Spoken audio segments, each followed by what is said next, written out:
Hello everyone, ನಮಸ್ಕಾರ. Welcome back to one more blog. ತಾವೆಲ್ಲ ಚೆನ್ನಾಗಿದ್ದೀರಾ ಅಂತ ಅಂದ್ಕೊಂಡು ಈ ವ್ಲಾಗ್ನ ಶುರು ಮಾಡ್ತಾ ಇದ್ದೀನಿ. ದಿನಾನ ಸಿಂಪಲಾಗಿ ಶುರು ಮಾಡ್ತಾ ಇದ್ದೀನಿ, ಬಟ್ ಎಂಡ್ ಮಾತ್ರ ಸಖತ್ತಾಗಿರುತ್ತೆ. ಕಂಪ್ಲೀಟಾಗಿ ವಿಡಿಯೋನ ಸ್ಕಿಪ್ ಮಾಡ್ದಿರಾ ನೋಡಿ. ಇಷ್ಟ ಆದರೆ ಲೈಕ್ ಮಾಡೋದನ್ನು ಮರಿಬೇಡಿ. ಸೊ ಬೆಳಿಗ್ಗೆ ಮಕ್ಕಳಿಗೋಸ್ಕರ, ಯಜಮಾನ್ರಿಗೋಸ್ಕರ ಮಟರ್ ಪನ್ನೀರ್ ಸಬ್ಜಿ ಮಾಡ್ತಾ ಇದ್ದೀನಿ, ಗ್ರೇವಿ ಮಾಡ್ತಾ ಇದ್ದೀನಿ. ಸೊ ಅದಕ್ಕೆ ಬೇಕಾಗಿರುವ ಮಸಾಲಾನ ರೆಡಿ ಮಾಡ್ಕೊಂಡಿದ್ದೀನಿ. ಸೊ ಈ ಮಸಾಲದಲ್ಲಿ ಈರುಳ್ಳಿ, ಬೆಳ್ಳುಳ್ಳಿ, ಶುಂಠಿ, ಕೊತ್ತಂಬರಿ ಸೊಪ್ಪು, ಹಸಿರು ಮೆಣಸಿನ್ಕಾಯಿ, ಟೊಮೆಟೊ, ಜೀರಿಗೆ, ಮೆಣಸು, ಚಕ್ಕೆ, ಲವಂಗ, ಈ ಎಲ್ಲ ಇಂಗ್ರೀಡಿಯೆಂಟ್ಸ್ನ ಒಟ್ಟಾಗಿ ಮಿಕ್ಸಿ ಜಾರಲ್ಲಿ ಹಾಕಿ ಸ್ಮೂದಾಗಿ ಪೇಸ್ಟ್ ಮಾಡಿಕೊಂಡು ಸಾಸಿವೆ ಎಣ್ಣೆಯಲ್ಲಿ ಹಾಕಿ ಚೆನ್ನಾಗಿ ಹಸಿ ವಾಸನೆ ಹೋಗೋವರೆಗೂ ಬೇಯಿಸ್ತಾ ಇದ್ದೀನಿ. ಸೊ ಮಸಾಲೆ ಬೇಯೋತ್ತಷ್ಟಿಗೆ ಸೈಡ್ ಬೈ ಸೈಡ್ ಬಟಾಣಿನ ಬಿಡಿಸ್ತಾ ಇದ್ದೀನಿ. 250 ಗ್ರಾಮ್ಸ್ ಬಟಾಣಿನ ನಿನ್ನೆ ರಾತ್ರಿ ಯಜಮಾನ್ರು ಕೆಲಸದಿಂದ ಬರೋವಾಗ ತಗೊಂಡು ಬಂದಿದ್ರು. ಸೊ ಅದಕ್ಕೆ ಫಟಾಫಟ್ ರಾತ್ರಿನೇ ಮನೆಯಲ್ಲಿನೇ ಹೋಮ್ ಮೇಡ್ ಪನ್ನೀರ್ ಮಾಡಿಬಿಟ್ಟು ಫ್ರಿಜ್ಜಲ್ಲಿ ಇಟ್ಟಿದ್ದೆ. ಹೋಮ್ ಮೇಡ್ ಪನ್ನೀರ್ ಹೇಗೆ ಮಾಡೋದು ಅಂತ ಈಗಾಗಲೇ ಹಳೆಯ ವ್ಲಾಗ್ಸಲ್ಲಿ ತೋರಿಸಿದ್ದೀನಿ. ಬೇಕಂದರೆ ಲಿಂಕ್ನ ಡಿಸ್ಕ್ರಿಪ್ಷನಲ್ಲಿ ಕೊಡ್ತೀನಿ, ನೋಡ್ಬೋದು. ಸೊ ಬಟಾಣಿನ ಬಿಡಿಸಿ ಆಯಿತು, ಮಸಾಲೆನೂ ಸಹ ಒಂದು ಕಡೆ ಬೇಯ್ತಾ ಇದೆ. ಬಿಡಿಸಿರುವ ಬಟಾಣಿನ ಸ್ವಲ್ಪ ವಾಶ್ ಮಾಡಿಬಿಟ್ಟು ಇವಾಗ ಮಸಾಲೆಯಲ್ಲಿ ಸೇರಿಸ್ತಾ ಇದ್ದೀನಿ. ಸೊ ಇದೇ ಟೈಮಲ್ಲಿನೇ ರುಚಿಗೆ ಎಷ್ಟು ಬೇಕೋ ಅಷ್ಟು ಉಪ್ಪು, ಸ್ವಲ್ಪ ಅರಿಶಿಣದ ಪುಡಿ, ಮತ್ತು ಖಾರದ ಪುಡಿ, ಗರಂ ಮಸಾಲ, ಧನಿಯಾ ಪುಡಿ, ಏನೇನು ಮಸಾಲೆಗಳು ಸೇರಿಸ್ಬೇಕೋ ಅವನ್ನೆಲ್ಲನೂ ಸೇರಿಸ್ಬಿಟ್ಟು ಒಂದು 5 ನಿಮಿಷ ಕುಕ್ ಮಾಡಿಕೊಂಡ್ರೆ ಬಟಾಣಿ ಮತ್ತು ಮಸಾಲೆ ಎರಡನ್ನೂ ಹೊಂದ್ಕೊಂಡು ಚೆನ್ನಾಗಿ ಕುಕ್ ಆಗಿರುತ್ತೆ. ಸೊ ಲಾಸ್ಟಲ್ಲಿ ಪನ್ನೀರ್ನ ಚಿಕ್ಕದಾಗಿ ಕಟ್ ಮಾಡಿಕೊಂಡು ಸೇರಿಸ್ಬೇಕು. ಪನ್ನೀರ್ ಸೇರಿಸಿದ್ಮೇಲೆ ತುಂಬ ಕುಕ್ ಮಾಡಬಾರ್ದು. ಒಂದು 3ರಿಂದ 4 ನಿಮಿಷ ಕುಕ್ ಮಾಡಿಕೊಂಡ್ರೆ, ಅದನ್ನು ಮೀಡಿಯಮ್ ಟು ಹೈ ಫ್ಲೇಮಲ್ಲಿ ಕುಕ್ ಮಾಡಿಕೊಂಡ್ರೆ ಸಾಕು. ಸೊ ಇವಾಗ ನಾನು ಪನ್ನೀರ್ನ ಕಟ್ ಮಾಡ್ತಾ ಇದ್ದೀನಿ. ಒಂದು 100ರಿಂದ 200 ಗ್ರಾಮ್ ಪನ್ನೀರ್ನ ಖರೀದಿ ಮಾಡೋಕ್ಕೆ ಹೋದರೆ ಮಾರ್ಕೆಟ್ಗೆ ತುಂಬ ದುಡ್ಡನ್ನು ಖರ್ಚು ಮಾಡಬೇಕಾಗಿ ಬರುತ್ತೆ. ಸೊ ಅದೇ ನಾವು ಮನೆಯಲ್ಲಿನೇ ಹೋಮ್ ಮೇಡ್ ಪನ್ನೀರ್ ಮಾಡಿಕೊಂಡ್ರೆ ತುಂಬ ರೀಸನೇಬಲ್ ಪ್ರೈಸಲ್ಲಿ ಮತ್ತು ಹೈಜಿನಿಕ್ ಆಗಿಯೂ ಸಹ ಮಾಡ್ಕೋಬೋದು. ಸೊ ನಾನು ಯಾವಾಗ ಪನ್ನೀರ್ ಮಾಡಿದ್ರೂ ಮನೆಯಲ್ಲೇ ಮಾಡ್ತೀನಿ ಫ್ರೆಂಡ್ಸ್, ಮಾರ್ಕೆಟ್ಗೆ ಹೋಗಿ ಖರೀದಿ ಮಾಡೋದೇ ಇಲ್ಲ. ನಾನು ಹಳೆಯ ವ್ಲಾಗ್ಸಲ್ಲಿಯೂ ಸಹ ಬಹಳಷ್ಟು ಸಲ ಹೇಳಿದ್ದೆ ಈ ಒಂದು ಮಾತನ್ನು. ಈ ಒಂದು ವ್ಲಾಗಲ್ಲಿಯೂ ಸಹ ಹೇಳ್ತಾ ಇದ್ದೀನಿ, ಯಾಕಂದರೆ ಹೊಸ ಸಬ್ಸ್ಕ್ರೈಬರ್ಸ್ ಸೇರ್ತಾ ಇದ್ದಾರೆ. ನಮ್ಮ ಬಗ್ಗೆ ಇನ್ನೂ ಅಷ್ಟು ಅವ್ರಿಗೆ ಗೊತ್ತಿರಲ್ಲ. ಸೊ ಅದಕ್ಕೆ ಹಳೆಯ ಮಾತುಗಳನ್ನು ಹೊಸ ವ್ಲಾಗ್ಸ್ಗಳಲ್ಲಿಯೂ ಸಹ ರಿಪೀಟ್ ಮಾಡ್ತಾ ಇದ್ದೀನಿ ಅಷ್ಟೇ. ಸೊ ಇವಾಗ ಪನ್ನೀರ್ನ ಕಟ್ ಮಾಡಿಬಿಟ್ಟು ಮಸಾಲೆಯಲ್ಲಿ ಸೇರಿಸಿದ್ದೀನಿ. ಚೆನ್ನಾಗಿ ಮಿಕ್ಸ್ ಮಾಡಿಬಿಟ್ಟು ನಾನು ಹೇಳ್ದಂಗೆ ಮೀಡಿಯಮ್ ಟು ಹೈ ಫ್ಲೇಮಲ್ಲಿ ಒಂದು 3ರಿಂದ 4 ನಿಮಿಷದವರೆಗೂ ಕುಕ್ ಮಾಡಿಕೊಂಡ್ರೆ ಮಟರ್ ಪನ್ನೀರ್ ರೆಡಿ ಆಗುತ್ತೆ. ಲಾಸ್ಟ್ ಇಯರ್ ಸೆಪ್ಟೆಂಬರಲ್ಲಿ ಅನಿಸುತ್ತೆ, ಒಂದೇ ಒಂದು ಚಾಮಂತಿ ಗಿಡವನ್ನು ನಾವು ಖರೀದಿ ಮಾಡ್ಕೊಂಡು ಬಂದಿದ್ದು. ಇವಾಗ ನೋಡ್ಬೋದು ಒಂದು ಗಿಡ ಎಷ್ಟು ಗಿಡಗಳಾಗಿ ಕನ್ವರ್ಟ್ ಆಗಿ ಎಷ್ಟೊಂದು ಹೂವುಗಳನ್ನು ನಮಗೆ ಕೊಟ್ಟಿದೆ. ಆಲ್ಮೋಸ್ಟ್ ಒಂದು ವಾರದಿಂದ ನಾನು ನಮ್ಮ ಈ ಗಿಡದಲ್ಲಿನೇ ಹೂವುಗಳನ್ನು ಕಿತ್ಕೊಂಡು ದೇವ್ರಿಗೆ ಅರ್ಪಣೆ ಮಾಡ್ತಿದ್ದೀನಿ. ಮತ್ತು ನಾನು ಕೊತ್ತಂಬರಿ ಸೊಪ್ಪನ್ನ ಮನೆಯಲ್ಲಿ ಹೇಗೆ ಬೆಳೆಸ್ತೀನಿ ಅಂತ ಒಂದು ವ್ಲಾಗಲ್ಲಿ ತೋರಿಸಿದ್ದೆ. ಬೀಜಗಳನ್ನ ಹಾಕಿಬಿಟ್ಟು, ಅಂದರೆ ಕೊತ್ತಂಬರಿ ಬೀಜನ ಹಾಕಿಬಿಟ್ಟು ಇವಾಗ ನೋಡ್ಬೋದು ಇಷ್ಟು ಮಟ್ಟಿಗೆ ಕೊತ್ತಂಬರಿ ಸೊಪ್ಪು ಬೆಳೆದಿದೆ. ಸೊ ಈ ಥರದ ಚಿಕ್ಕ ಪುಟ್ಟ ಕೆಲಸಗಳು ಮನಸ್ಸಿಗೆ ತುಂಬ ನೆಮ್ಮದಿಯನ್ನು ಕೊಡುತ್ತೆ ಮತ್ತು ತುಂಬ ಖುಷಿಯನ್ನು ಕೊಡುತ್ತೆ ಫ್ರೆಂಡ್ಸ್. ನಾನು ಆ್ಯಸ್ ಎ ಹೋಮ್ ಮೇಕರ್ ಆಗಿ ಈ ಥರದ ಕೆಲಸಗಳನ್ನು ಮಾಡೋದಕ್ಕೆ ತುಂಬ ಇಷ್ಟಪಡ್ತೀನಿ, ಬ್ಯುಸಿಯಾಗಿರೋದಕ್ಕೆ ಇಷ್ಟಪಡ್ತೀನಿ. ನಿನ್ನೆ ರಾತ್ರಿ ಮೆಂತ್ಯ ಸೊಪ್ಪು ಮತ್ತು ಆಲೂಗಡ್ಡೆ ಹಾಕ್ಬಿಟ್ಟು ಪಲ್ಯ ಮಾಡಿದ್ದೆ. ಅದು ಸ್ವಲ್ಪ ಮಿಕ್ಕಿದೆ, ಅದನ್ನು ನಿಮಗೆ ತೋರಿಸ್ತಾ ಇದ್ದೀನಿ. ಇವಾಗ ವಿಂಟರ್ ಸೀಸನ್ ಶುರು ಆಗಿರೋದ್ರಿಂದ ಸೊಪ್ಪುಗಳು ಭಾಳಷ್ಟು ಸಿಗ್ತಾ ಇದೆ. ಸೊ ಸೊಪ್ಪುಗಳಿಂದ ಭಾಳಷ್ಟು ಸಬ್ಜಿಗಳಾಗಿರ್ಬೋದು, ಗ್ರೇವಿಗಳಾಗ್ಬೋದು ಮಾಡ್ತಾ ಇರ್ತೀನಿ. ವ್ಲಾಗ್ ಮಾಡಿದಾಗ ಮಾತ್ರ ನಿಮಗೆ ತೋರಿಸ್ತಾ ಇರ್ತೀನಿ ಅಷ್ಟೇ. ಸೊ ನೋಡಿದ್ರಲ್ಲ, ಮಟರ್ ಪನ್ನೀರೂ ರೆಡಿಯಾಗಿದೆ ಮತ್ತು ಮೆಂತ್ಯ ಆಲೂ ಸಬ್ಜಿನೂ ಸಹ ಇದೆ. ಇವಾಗ ಫಟಾಫಟ್ ತುಪ್ಪನ ಕರಗಿಸ್ಬಿಟ್ಟು ಚಪಾತಿ ಮಾಡ್ತಾ ಇದ್ದೀನಿ. ಚಿಕ್ಕವ್ನು ನೋಡ್ಬೋದು ರೆಡಿ ಆಗ್ತಾ ಇದ್ದಾನೆ, ನನ್ನ ಜೊತೆ ಬಂದುಬಿಟ್ಟು ಮಾತಾಡ್ತಾ ಇದ್ದಾನೆ. ಇವನ್ನ ಎಬ್ಸೋದಿದೆಯಲ್ಲ ಫ್ರೆಂಡ್ಸ್, ತುಂಬ ಕಷ್ಟಕರವಾದ ಕೆಲಸ. ನಿಮ್ಮಲ್ಲಿ ಯಾರಾದರೂ ಕಮೆಂಟ್ ಮಾಡ್ಬೋದು, ಏನು ಇಷ್ಟು ದೊಡ್ಡವನಾಗಿದ್ದಾನೆ ಇವನ್ನ ಎಬ್ಸೋದು ಕಷ್ಟನಾ ಅಂತ ಹೇಳಿಬಿಟ್ಟು. ಎಷ್ಟೇ ಇವನು ದೊಡ್ಡವನು ಆಗ್ತಿದ್ರು ನಮ್ಮಿಬ್ಬರಲ್ಲಿ ಹೇಳಲಾಗದ ಒಂದು ಬಾಂಡ್ ಇದೆ, ಒಂದು ಕಂಫರ್ಟ್ನೆಸ್ ಇದೆ. ಸೊ ನನ್ನ ಮೇಲೆ ತುಂಬ ಪ್ರೀತಿ ಇದೆ ಅವನಿಗೆ. ಸೊ ಅದಕ್ಕೆ ನಾನು ಅವನ್ನ ಯಾವಾಗ ಎಬ್ಬಿಸ್ತೀನೋ ಆವಾಗನೇ ಎದ್ದೇಳೋದು. ನಾನು ಅವನ ತಲೆಗೆ ಬಟ್ಟೆ ಯಾವಾಗ ಕಟ್ತೀನೋ ಆವಾಗಲೇ ಅವ್ನು ಕಟ್ಸ್ಕೊಳ್ಳೋದು. ಅವ್ರ ಅಪ್ಪನ ಹತ್ರ ಏನು ಮಾಡಿಸ್ಕೊಳ್ಳಲ್ಲ. ಸೊ ಇವಾಗ ನನ್ನ ಮೇಲೆ ಡಿಪೆಂಡ್ ಆಗಿರೋದ್ರಿಂದ ಸ್ವಲ್ಪ ನನಗೆ ಕಷ್ಟ ಆಗುತ್ತೆ. ಬಟ್ ಆದರೂ ಅಂದರೆ ಇಷ್ಟಪಟ್ಟು ಮಾಡ್ತೀನಿ. ಟೀನೇಜಿಗೆ ಬಂದಮೇಲೆ ಅಮ್ಮನೇ ಬೇಕು ಅಂತ ಕೇಳಲ್ಲ. ಅವನಿಗಾಗಿ ಟೈಮ್ ಬೇಕಾಗುತ್ತೆ. ಸೊ ಆದ್ದರಿಂದ ಇವಾಗ ಈ ಒಂದು ಮೂಮೆಂಟಮ್‌ನ ಎಂಜಾಯ್ ಮಾಡೋದೇ ಒಂದು ಮುಖ್ಯವಾದ ಕೆಲಸ ಆಗಿರುತ್ತೆ. ಸೊ ಅದಕ್ಕೆ ಆದಷ್ಟು ನಾನು ಅವನಿಗೆ ಪ್ರೀತಿನ ಹಂಚ್ತೀನಿ. ಆದಷ್ಟು ಅವನ ನಾಟಕಗಳನ್ನ ನಾನು ಎಂಕರೇಜ್ ಮಾಡ್ತೀನಿ. ದೊಡ್ಡವನಾದ್ಮೇಲೆ ಅವನಾಗಿ ಅವನೇ ಚೇಂಜ್ ಆಗ್ಬಿಡ್ತಾನೆ. ಅದಕ್ಕೆ ಅಷ್ಟೇ. ಇಲ್ಲಿ ನಮ್ಮ ಯಜಮಾನ್ರು ಸಹ ಬ್ಯುಸಿಯಾಗಿದ್ದಾರೆ. ದೊಡ್ಡ ಮಗನ ಶೂ ಅಲ್ಲಿ ಹೊಸ ಲೇಸನ್ನ ಹಾಕ್ತಾ ಇದ್ದಾರೆ. ದೊಡ್ಡವನು ಹಿಂದ್ಗಡೆ ನೋಡ್ಬೋದು. ಅವನ ಒಂದು ಹೇರ್‌ನ ಟೈ ಮಾಡ್ತಾ ಇದ್ದಾನೆ. ಮಕ್ಕಳದು ಯೂನಿಫಾರ್ಮ್ ಆಗಿರ್ಬೋದು, ಶೂಸ್ ಆಗಿರ್ಬೋದು ಎಲ್ಲ ರೆಡಿ ಮಾಡೋದು ನಮ್ಮ ಯಜಮಾನ್ರೆ ಫ್ರೆಂಡ್ಸ್. ಮಕ್ಕಳದು ಯೂನಿಫಾರ್ಮ್ ಒಗೆಯೋದು ನಾನು. ಬಟ್ ಅಯರ್ನ್ ಮಾಡೋದಾಗಿರ್ಬೋದು, ಶೂಸ್‌ದು ಪಾಲಿಶ್ ಮಾಡೋದಾಗಿರ್ಬೋದು, ಈ ಎಲ್ಲ ಕೆಲಸವನ್ನು ನಮ್ಮ ಯಜಮಾನ್ರು ಮನೇಲಿರೋವಾಗ ಮಾಡ್ತಾರೆ. ಕೆಲ್ಸದ ಮೇಲೆ ಬೇರೆ ಊರಿಗೋದಾಗ ದೊಡ್ಡವನು ಯೂನಿಫಾರ್ಮ್ ಅಯರ್ನ್ ಮಾಡ್ತಾನೆ, ಶೂಸ್ ಪಾಲಿಶ್ ಮಾಡ್ತಾನೆ. ಒಂದೊಂದು ಸಲ ಶೂಸ್ ಪಾಲಿಶ್ ನಾನೂನು ಮಾಡ್ತೀನಿ. ಬಟ್ ಬಟ್ಟೆ ಅಯರ್ನಿಂಗ್ ಮಾಡೋದೆಲ್ಲನೂ ದೊಡ್ಡವನು ಇಲ್ಲಾಂದ್ರೆ ನಮ್ಮ ಯಜಮಾನ್ರು ಮಾತ್ರನೇ. ನಾನಂತೂ ಮಾಡೋದೇ ಇಲ್ಲ. ಫೈನಲಿ ಮಕ್ಕಳಿಬ್ರೂ ರೆಡಿ ಆಗಿದ್ದಾರೆ, ಸ್ಕೂಲ್ಗೆ ಹೋಗ್ತಾ ಇದ್ದಾರೆ. ಚಿಕ್ಕವನಿಗೆ ಹೊಟ್ಟೆ ತುಂಬ ನಾನೇ ನನ್ನ ಕೈಯಾರೆ ತಿನ್ನಿಸ್ದೆ. ದೊಡ್ಡವನು ಅವನಾಗಿ ಅವನೇ ತಿಂದ. ಸೊ ಲಾಸ್ಟಲ್ಲಿ ಇವನು ಸ್ಕೂಲ್ಗೆ ಹೋಗೋವರೆಗೂ ನಾನು ಹಿಂದೆ ಬಿದ್ದಿರ್ತೀನಿ. ಇನ್ನೊಂದು ತುತ್ತು ಇನ್ನೊಂದು ತುತ್ತು ಮತ್ತೊಂದು ತುತ್ತು ಅಂತ ಹೇಳ್ಬಿಟ್ಟು ಹಂಗೂ ಹಿಂಗೂ ಪಟಾಯಿಸ್ಬಿಟ್ಟು ತಿನ್ನಿಸಿನೇ ನಾನು ಸ್ಕೂಲ್ಗೆ ಕಳಿಸೋದು ಫ್ರೆಂಡ್ಸ್. ದೊಡ್ಡವನು ನೋಡಿ ಸ್ಮಾರ್ಟಾಗಿ ರೆಡಿ ಆಗಿದ್ದಾನೆ. ಮುಖದ ಮೇಲೆ ಸನ್ಸ್ಕ್ರೀನ್ ಅಪ್ಲೈ ಮಾಡ್ದಿರ ಸ್ಕೂಲ್ಗೆ ಹೋಗಲ್ಲ. ಯಾಕಂದರೆ ಇವನು ಫುಟ್ಬಾಲ್ ಟೀಮಲ್ಲಿ ಇದ್ದಾನಲ್ಲ, ಸ್ಪೋರ್ಟ್ಸಲ್ಲಿ ತುಂಬ ಅಂದರೆ ಸ್ಟೇಡಿಯಮಲ್ಲಿ ತುಂಬ ಗೇಮ್ಸ್ ಎಲ್ಲನೂ ಆಡ್ತಾ ಇರ್ತಾನೆ. ಕಪ್ಪಗಾಗ್ಬಿಡ್ತಾನೆ ಅನ್ನೋ ಒಂದು ಭಯದಿಂದ ಸನ್ಸ್ಕ್ರೀನ್ನ ಅಪ್ಲೈ ಮಾಡ್ತಾನೆ. ತುಂಬ ಸ್ಟ್ರಿಕ್ಟಾಗಿ ಸ್ಕಿನ್ ಕೇರ್ ರೊಟೀನ್ನ ಫಾಲೋ ಮಾಡ್ತಾನೆ ಫ್ರೆಂಡ್ಸ್. ನಾನೂ ಮಾಡಲ್ಲ, ಇವ್ರ ಅಪ್ಪನೂ ಮಾಡಲ್ಲ, ಈ ನನ್ನ ಮಗ ಮಾಡ್ತಾನೆ.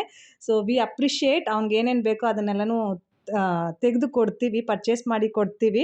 ಒಂದೊಂದು ಸಲ ನಾವೇನಾದರೂ ಇಲ್ಲ ಖರೀದಿ ಮಾಡಿ ಕೊಡಲ್ಲ ಅಂತ ಅಂದರೆ ಅವ್ರ ಅಜ್ಜ ಅಜ್ಜಿಗೆ ಕಾಲ್ ಮಾಡ್ತಾನೆ, ಇಲ್ಲಾಂದರೆ ದೊಡ್ಡಪ್ಪನಿಗೆ ಕಾಲ್ ಮಾಡ್ತಾನೆ. ಇವನ ಒಂದು ಕಾಲ್ಗೆ ಅವರು ಏನೇನು ಬೇಕೋ ಅದೆಲ್ಲನೂ ತೆಗೆದು ಕೊಡ್ತಾರೆ ಫ್ರೆಂಡ್ಸ್. ಅಷ್ಟು ಪ್ರೀತಿ ಮಾಡ್ತಾರೆ ಇವನ್ನ.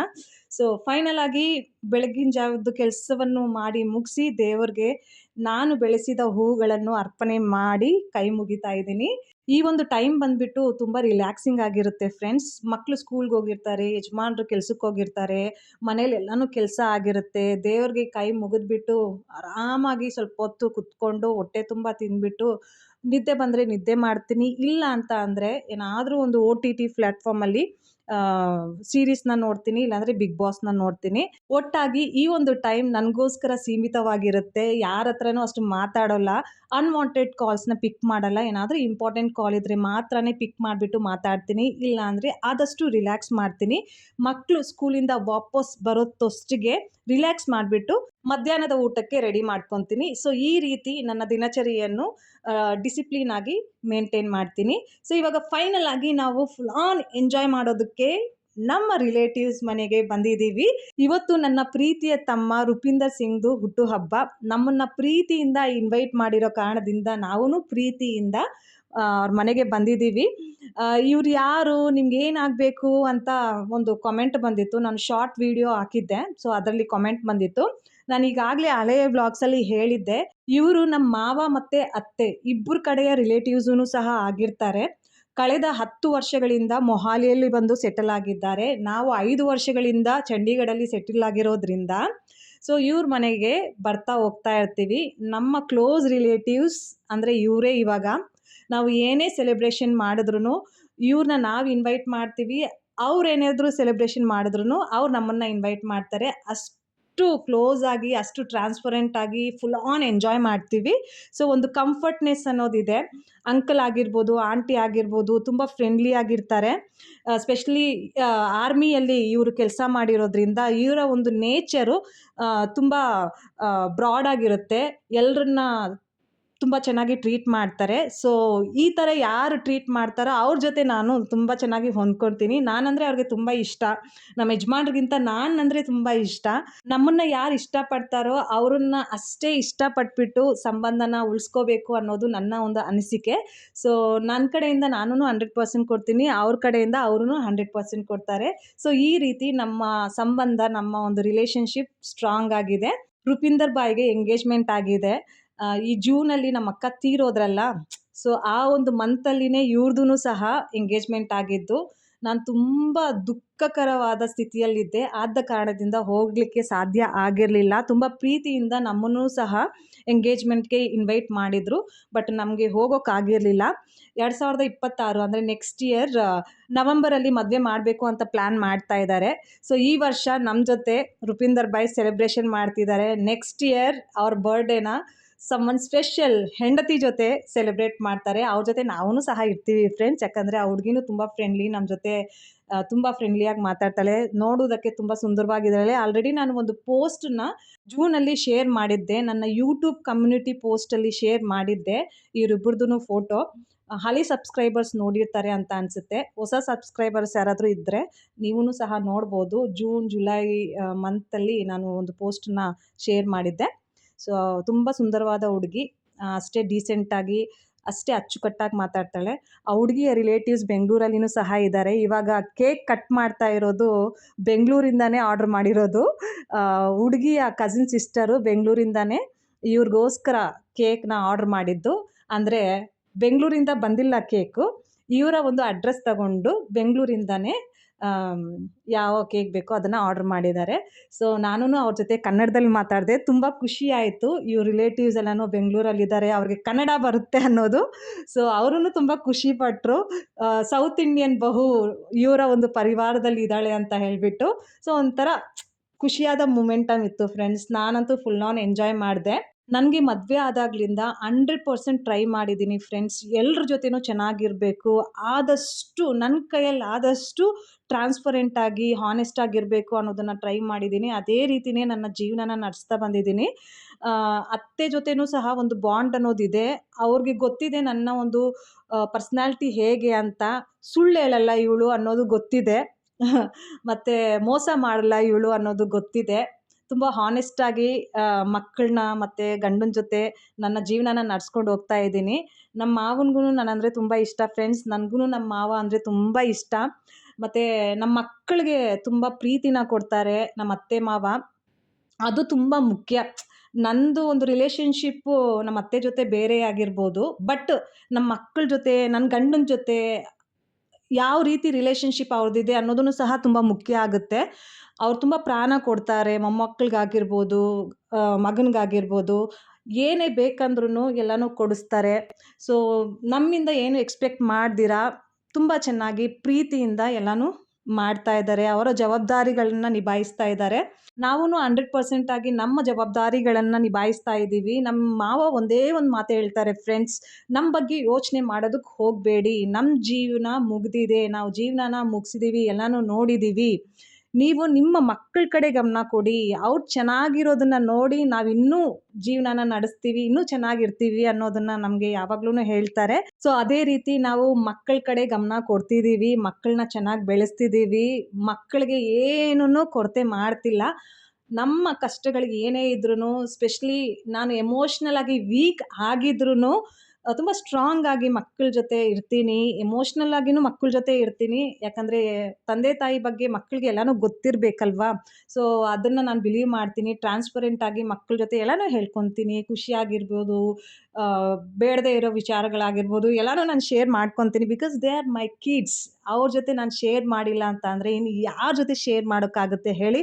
ನಾವು ನಮ್ಮ ಕಷ್ಟ ಸುಖಗಳನ್ನ ಮಕ್ಕಳ ಜೊತೆ ಶೇರ್ ಮಾಡಿಕೊಂಡ್ರೆ ಅವರು ಅವರ ಕಷ್ಟ ಸುಖಗಳನ್ನ ನಮ್ಮ ಜೊತೆ ಶೇರ್ ಮಾಡ್ಕೊತಾರೆ ಅಂತ ಹೇಳ್ತಾ ಈ ವ್ಲಾಗ್ನ ಇಲ್ಲೇ ಮುಗಿಸ್ತಾ ಇದ್ದೀನಿ. ನಿಮ್ಮಲ್ಲಿ ಒಂದೇ ಒಂದು ರಿಕ್ವೆಸ್ಟು, ಪ್ಲೀಸ್ ರೂಪಿಂದರ್ ಬಾಯ್ಗೆ ನಿಮ್ಮ ಪ್ರೀತಿಯ ಬರ್ಡೇ ವಿಶಸ್ ಕಾಮೆಂಟ್ ಮೂಲಕ ಬರೆದು ತಿಳಿಸಿ.